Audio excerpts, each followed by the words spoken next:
민사소송은요, 여러분 이제 민사소송은 기본적으로 민법이 전제가 되는 것이기 때문에 민법이 여러분 사적자치 아닙니까? 사적자치 원칙이 적용되기 때문에 민사소송법은요, 이제 일부 공부하신 분도 있겠지만 민사소송법은 처분권주의가 적용이 돼요. 처분권주의가 적용이 된다. 이렇게 얘기를 해요. 그래서 당사자의 처분에 따르는 거예요. 그래서 민사소송은 항상 처분 적용이 되고, 저는 원고와 피고가 있어요. 원고와 피고가 있고, 원고의 소의 제기로 시작해요. 그러니까 민사소송 원고의 소의 제기로 시작하는 건 네? 소의 제기로. 근데 이게 민소의 특징이죠. 근데 형사소송은 또 달라요. 형사소송은 이제 우리가 이걸 공부할 건데, 형사소송을 공부할 건데, 형사소송은 형법이 전제가 되는 거기 때문에 형법이 전제가 되는 형사소송은 형법이 전제가 되는 거니까. 이해되십니까? 형법이 전제가 되니까. 형법은 여러분 조형법정주의 아닙니까? 조형법정주의이기 때문에 형사소송법은 조형법정주의가 되니까 형소법은 처분권주의가 적용되는 게 아니죠. 법을 적용해야 돼요. 우리 여러분 잊지만 이렇게 법은 항상 공정하게 적용이 돼야 되고 그 객관적인 진실을 발견해야 돼요. 법이라는 건 그런 거예요. 객관적인 규범. 그래서 법은 객관적인 규범이기 때문에 요 객관적인 진실을 발견해야 돼요. 그래서 우리가 실체 진실주의라고 하는 겁니다. 실체 진실주의라고 하는 건. 그래서 여러분 교과서를 잠깐 펴보시면 이건 뭐 답안지에 쓸 일은 거의 없겠지만 이 페이지에 형소법의 의의와 성격이라고 나죠. 형소법의 의의와 성격인데 의의 성격에 보면 뭐 답안지 안 써도 되고 거기 보면 넷째 줄에 형법을 적용 실행하기 위한 절차. 이걸 좀 해볼까? 형법을 적용 실행하기 위한 절차. 이게 형사소송이에요. 형법을 적용 실행하는 게 형사소송이고 그것만 기억하시면 되고 그 다음에 여러분 형법이 조형법정주의이기 때문에 형소법도 법대로 해야 돼요. 법정주의. 그래서 거기 보면 형사절차 법정주의란 말이에요. 형사절차 법정주의란 말이 나옵니다. 근데 사실은 형사절차 법정주의보다 더 중요한 게 하나 있는 게 어떤 거냐면 형소법의 기본 이념이에요. 기본 이념에 보면 여러분 12페이지 답안지 쓸 것만 정리해보죠. 12페이지 보면 그 로마자 2번이 있습니다. 12페이지에 로마자 2번은 실체진실주의. 보이세요? 실체진실주의. 그래서 실체는 소실체에서 여러분 거기 객관적 진실. 객관적 진실. 법이 객관적 규범이니까 실체진실, 객관실 발견해서 사안의 진상을 명백히 하자는 주의입니다. 그래서 이것이 바로 형사소송의 최고 목표며 가장 한 지도 이념인데 미스프린트네. 가장 한 지도 이념이 아니라 가장 지도 이념이죠. 형사소송의 최고 목표며 최고 지도 이념이다. 좀 고쳐줄까요? 최고 목표이며 최고 지도 이념이 실체 진실주의예요. 그래서 객관적 진실을 발견하는 겁니다. 표현 보이십니까? 셋째 줄 뒤에 민사소송에서와 같은 처분권주의는 인정되지 않는다까지. 민소는 처분권주의지만 형사소송은 실체 진실주의다. 이것만 좀 잘 기억하시면 될 것 같습니다. 이렇게 좀 기억하시면 될 것 같고 민법방법 되시죠? 그 다음에 이 정도 일단 이 정도가 이제 형소법의 기본 이념이에요. 그래서 형소법은 조형법정주의 구하는 것이고 실체 진실주의인데 여기서 고전에 들어가기 전에 하나만 좀 체크해 볼게요. 우리가 공부할게. 형소법은 조형법정주의고 실체 진실주의인데 즉 법대로 하니까 객관적 진실을 발견하는 거예요. 근데 문제는 형법이 조형법정주의니까 형사 절차도 법대로 해야 돼요. 형사 절차 법정주의. 그래서 거기 2번에 2페이지 다시 가셔가지고 2페이지 가면 형사절차 법정주의라는 말이 나옵니다. 찾습니까? 형사절차 법정주의라는 말이 나오게 되는 거죠. 헌법 12조는 보실 필요 없고 아무튼 형사절차는 법으로 정한다. 이렇게 기억하시면 될 것 같습니다. 법대로 하는 거야. 민소는 처분권주의지만 형소는 법대로 하고 실체 진실주의다까지 기억하시면 돼요. 그럼 이제 우리가 형사절차 법정주의를 공부하려면 도대체 법이란 게 뭐냐? 법정주의는 좋은데 법이 뭐냐는 거죠. 법이라는 게 뭐냐는 겁니다. 지금 이런 말 강의 세도 될지 모르겠는데 한남동에서는 대통령 체포하니 만에 난리가 났어요. 응? 법이라는 것은 첫 번째 헌법이 있고 매일 헌법이 있습니다. 헌법은 국민투표로 제정된 겁니다. 그다음에 헌법 아래 아시죠? 법률이 있어요.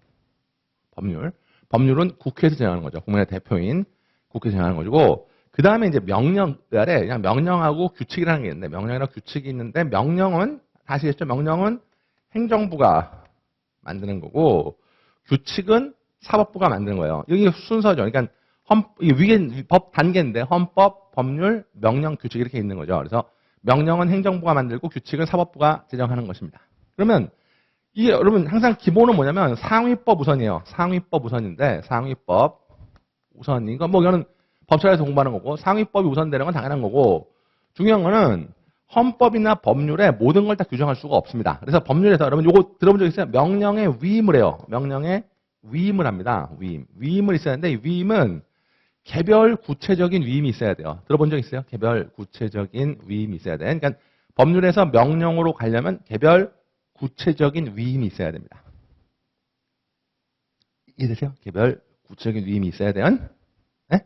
개별 위임이 있어야 되는데 이 개별 구체적인 위임 따라서 명령이나 규칙에서는 법률에 없는 자, 7번 보세요. 법률에 없는 새로운 내용을 규정할 수가 없습니다. 그러니까 명령이나 규칙에는 법률에 없는 새로운 내용을 규정할 수가 있어요? 없어요? 없어요. 이해되세요? 새로운 내용을 규정할 수가 없죠. 이게 원칙이라고. 원칙이야. 그런데 거기에 관련된 게 하나 있습니다. 그게 사실은 여러분 3페이지의 헌법에서는 최고법만 표시하시면 되고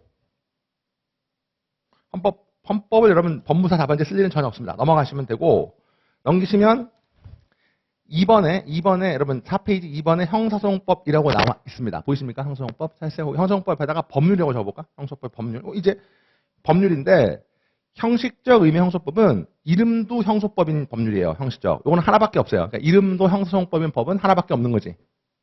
이해되세요? 그 다음에 실질적 의미의 형사법은요. 이름은 형사법이 아닌데 이름은 형사법이 아니지만 실질적으로 형사 절차를 규정한 거야. 그러니까 명칭은 형사법이 아닌데 이름은 형사법이 아닌데 실질적으로 형사 절차를 규정한 법이 실질적 의미의 형사소송법입니다. 여기까지 이해되십니까? 그래서 거기 보면 실질적 내용이 형사 절차를 규정한 법률이다. 이게 바로 실질적 의미의 형사소송법이 되는 거죠. 이해되십니까? 형식적, 실질적 이렇게 가는 거예요. 되세요? 네.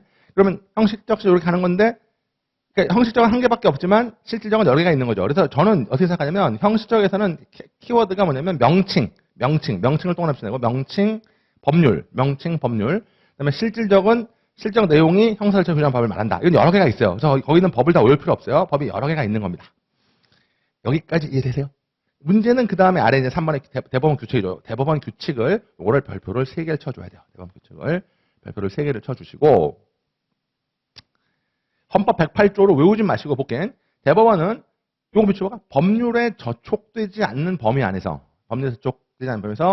소송에 관한 절차, 법안의 내부 규율과 사무 처리에 관한 규칙을 제정할 수 있다. 이렇게 되죠. 그러니까 쉽게 말하면 법률이 상위법이니까 이 개별 구체적 위임이 있어야 돼요. 따라서 여기에 저촉되지 않는 한 명령이나 규칙을 만들 수 있는 거죠. 근데 이제 우리는 법무사 시험 중요하니까 대법원 규칙, 사법부가 만든 대법원 규칙이 중요한데 분명히 헌법에는 대법원 규칙은 법률에 저촉되지 않는 범위에서 이렇게 말하고 있다는 거예요.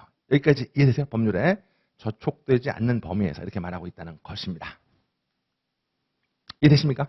그 다음에 다음 페이지 보면 5페이지에 소송 기록 송부 전 원심 쟁점을 별표 3개 치고 이제 드디어 이제 우리가 2차 쟁점으로 나올 수 있는 게 첫 번째 나온 거예요. 근데 이거를 이해하려면 5페이지 이해하려면 죄송하지만 오늘 5페이지에다가 저희 앞줄 갖다 서 미안한데 5페이지에다가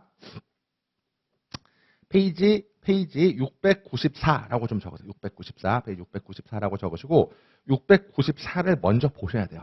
694를 먼저 보셔야 되고 그다음에 제가 이 694를 파서 봐야 되는데 여러분 법무사 시험이든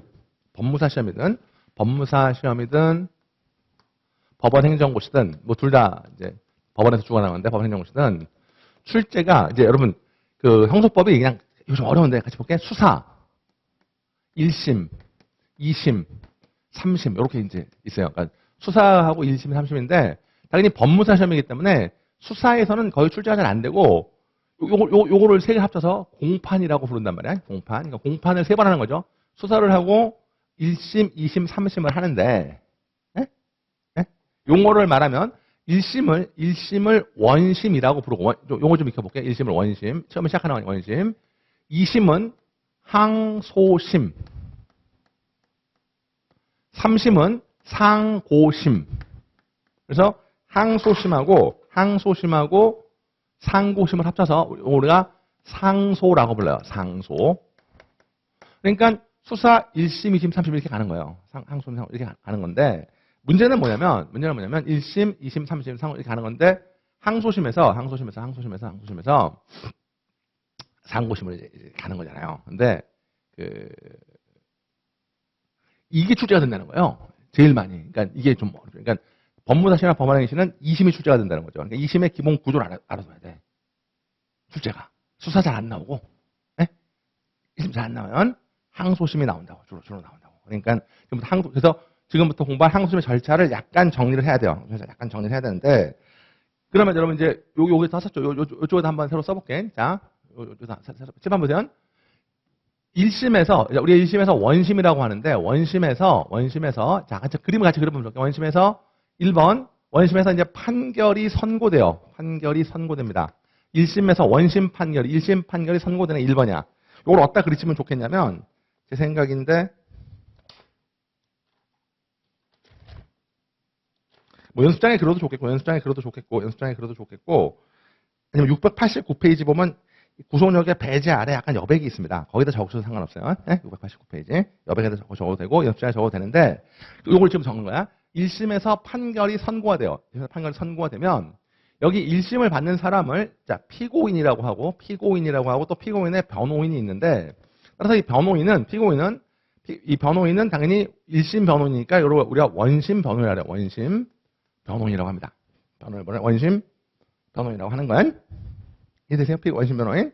그러면 판결이 선고가 되면 요게 중요한데 원심 변호인이 요걸 같이 원심 변호인이 원심에다가 여기 중요해요. 원심에다가 2번 항소장을 제출한다고요. 그러니까 항소장을 항소심으로 바로 가는 게 아니라 원심에다 제출하는 거예요. 누가? 원심 변호인이 이거 판결 선고되면 나 이 판결 납득할 수 없습니다. 항소할란게요. 라고 항소장을 원심에다 제출한다고. 여기까지 이해되세요? 항소장을 어디다가? 원심에다 제출하는 거예요. 이거 지울게요. 원심에 제출하면 원심 변호인이 1심에서 항소장을 심사해요. 항소장을 심사합니다. 항소장을 심사해요. 3번 심사해서 항소장이 되게 쉬워요. 부적법하면, 만약에 항소장이 부적법하면, 그러니까 원심법원이 항소장을 심사해가지고, 부적법하면 항소 기각 결정을 합니다. 항소 기각 결정을 해요. 원심법원이 항소장을 심사해서 이게 부적법하면 항소 기각 결정을 하고, 적법하면 소송 기록을 송부해요. 소송 기록을. 그러니까 여러분, 저 4-1로 할게. 그러니까 부적법하면 항소기각 결정을 하고, 4-2번, 이게 중요한데, 항소장, 적법하면 소송 기록을 송부합니다. 뭐, 날짜까지 볼 필요 없어요. 소송 기록. 그러니까, 항소를 제기하면, 왜냐면 심사해가지고, 소송 기록을 심사해요. 항소장 심사해서, 부적법하면 항소기각 결정을 하고, 적법하면 소송 기록을 송부합니다. 어디로? 항소심으로 송부하게 되고, 그러면 이제 이게 2심이죠. 2심이 이제 항소심인데, 이 소송 기록을 송부받을 때 항소심이 시작이 되는 거죠. 그러니까 항소심의 시작은 1심으로부터 소송 기록을 송부받았을 때 이제 항소심이 시작이 되는 거예요. 여기 좀 어렵죠. 항소심 시작되는 거야. 이해됐습니까?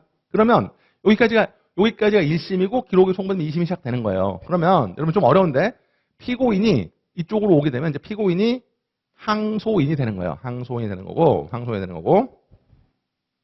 되세요? 피고인이 뭐가 돼? 항소인이 되는 거고, 여기 이제 검사가 있을 거 아닙니까? 아직 안 했는데 검사가 있겠지? 그러면 항소심에서 항소인하고 검사 쌍방한테, 요거 이제 5번인데, 소송 기록 접수를 통제해요. 소송 기록 접수를 통제한다고요. 그러니까 2심법원에서 항소인이나 검사한테 소송 기록 접수를 통제합니다. 내가 너의 항소심이야. 라고 기록을 접수했다는 걸 통지해 준다고요.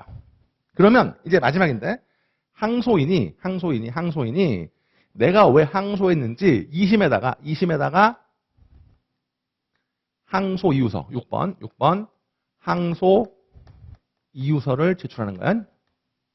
그러니까 항소장을 심사해서 항소 이유서를 제출하는 거. 이게 이제 기본적인 항소심의 메커니즘입니다. 이해되겠습니까?